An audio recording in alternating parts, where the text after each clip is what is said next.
As a full-time psychologist, I have had to develop tools to help clients to gain autonomy in their lives. In this presentation, I talk about one of the important ones I share with my clients in my sessions. This is about one of the principles Stephen Covey writes about in his book, The 7 Habits of Highly Effective People. I hope you will enjoy and benefit from them.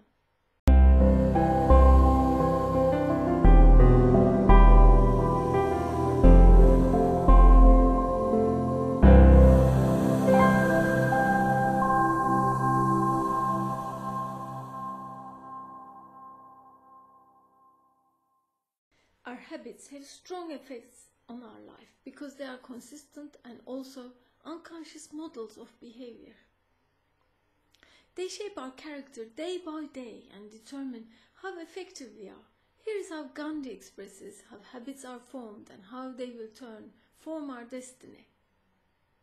Your beliefs become your thoughts become your words become your actions become your habits become your values become your destiny. The foremost habit of effective people is being proactive. So what does it mean? We as human species have the ability to think about our own mental processes, which is the very skill that made the development of civilization possible. The current social paradigm is based on our conditioning and asserts that we are shaped by our environment. Yet, our self-consciousness allows us to view ourselves from an external perspective, so we can decide and allow our personal paradigm, that is, our principles and values, to become different from the social one. We start life as a baby depending on our caretakers. One of the important steps in our growth process is developing the ability to think and act separately from our parents, family and culture, and dissociating from them. After this point, maturing takes place through the realization of mutual dependence. Eldon Nolan, a 20th century Canadian poet and novelist, said something very insightful about this. The day the child realizes that all adults are imperfect, he becomes an adolescent. The day he forgives them, he becomes an adult. The day he forgives himself, he becomes a wise man. In what stage of your development do you think you are? Being proactive is to choose to stop viewing negative past experiences, unfavorable situations and wrongdoings as obstacles. Our nature evolves dynamically through the interaction of our genetic traits with psychological and environmental factors. At first, we seem to be conditioned to react in a certain way to a given stimulus. When we let, through a conscious decision or through neglect, our conditioning and the circumstances control us, we become reactive and are affected excessively by our social surroundings. When we grasp that we have the freedom to choose, it paves the way for us to be proactive and we accept our responsibility in the development of the events in our life. We can divide the issues on which we focus under 2 categories: those that we can influence and those that we worry about but cannot influence.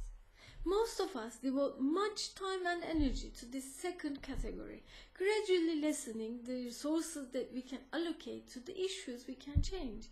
On the other hand, when we are proactive, we don't waste much energy on issues and circumstances which remain out of our control.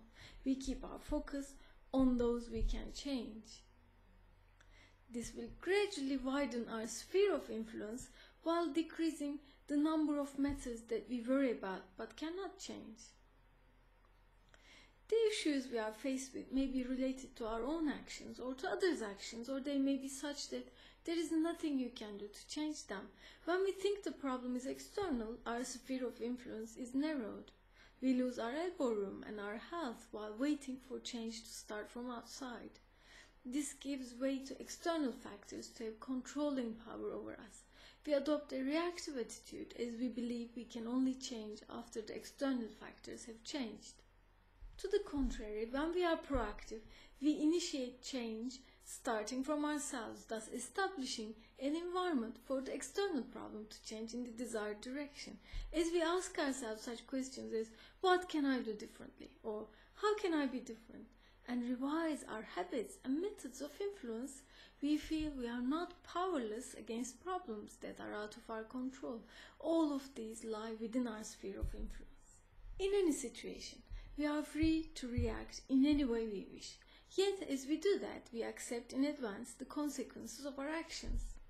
To bring our actions from the level of reactivity to that of proactivity, we can resort to our principles. For instance, if we've adopted the principle, I'm a person who loves and cares for her spouse, I'll ask myself whether any words or actions that I'm about to use are in line with this principle before speaking or acting, no matter how bad the problems between us have grown.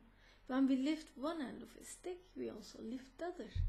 Feeling guilty for our mistakes, getting angry, blaming others, and trying to justify ourselves are all reactive behavior.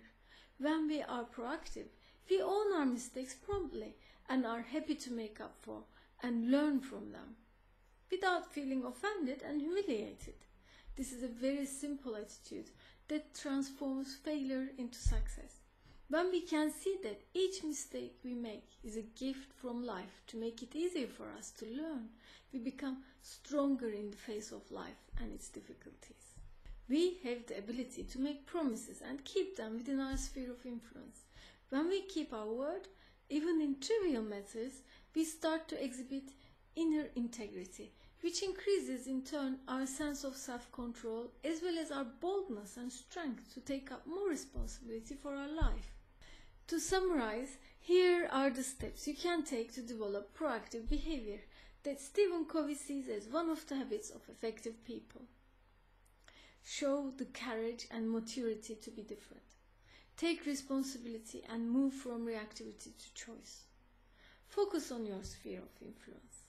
Adopt the notion that change starts from you. Act on your principles. Learn from your mistakes and keep your promises. Adopt these behaviors and your life will change for the better, but for some, doing so isn't easy. If you feel you need help in putting these ideas into practice, contact me via therapy@irembreino.com. You and your loved ones are significant. To receive regular tips to help you achieve more autonomy, visit my page.